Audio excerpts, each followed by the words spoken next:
काल आमच्याकडे होता बैलपोळा आणि आज आहे कर.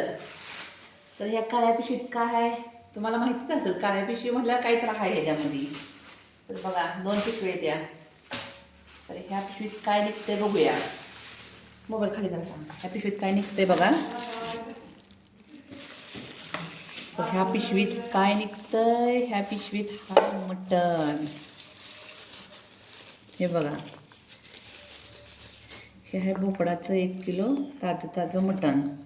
तर आता ह्या पिशवीत काय बघूया.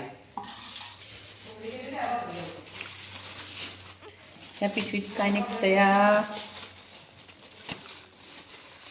ह्या पिशवीत आहे चिकन. तर आज आहे आमची कर. हे मटण, हे चिकन. तर श्रावण संपलाय. चला सुरू करा मग.